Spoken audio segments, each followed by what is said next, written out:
అయ్యా అక్క అన్ని ఒక దాంట్లోనే వేస్తున్నావా? ముందు తడి చెత్తకు పొడి చెత్తకు సపరేట్ సపరేట్ పెట్టినాక బకెట్స్ అంటే ఒక బకెట్ ఖరాబ్ అయిన తర్వాత ఒక బకెట్ వాడమని ఒక దాంట్లో వేసినాం. తడి చెత్త పొడి చెత్త 2 బకెట్లు పెట్టి మాధురి ఇలా 2 బకెట్లు పెట్టినని చెప్పలేదా? చెప్పినాక ఇది తడి చెత్తకు అది పొడి చెత్తకు.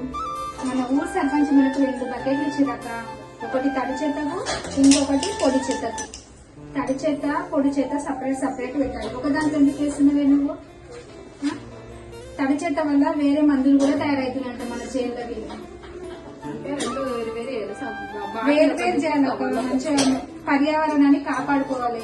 ఎంత ఇబ్బంది పడుతుండ్రు ఊర్లలో అంతా గలీజ్ గలీజ్ చేయటం. ప్లాస్టిక్ కూడా వాడొద్దని చెప్పారు కదా, దానికోసమే ఇదంతా సపరేట్ చేయి. మాధురి ఇదంతా సపరేట్ చేయి. ఈ ప్లాస్టిక్ అంతా ఒక దాంట్లో వేసాయి. ఈ కవర్ ఇవన్నీ అవన్నీ సపరేట్ పెట్టు, ఒక దాంట్లో వేయకు. 2 చెత్త బకెట్లు ఇచ్చారు ఒక దాంట్లో కవర్ ప్లాస్టిక్ ఒక దాంట్లో ఈ ప్లాస్టిక్ అంతా ఒక దాంట్లో వేయి. అలాగే కూరగాయలు విధంగా కూరగాయలు అన్ని ఒక దాంట్లో వేసేయాలి. ఈ తడి చేత అంతా ఒక బకెట్ లో పెట్టు. బకెట్ వేసేద్దాం. పొడి చేత అంతా ఒక బకెట్ వేసేసి ఇవన్నీ మాధురి తీదా.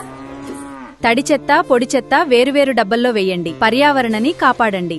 గ్రామ పంచాయతీ కార్యాలయం, నందారం, బాల్నగర్ మండలం.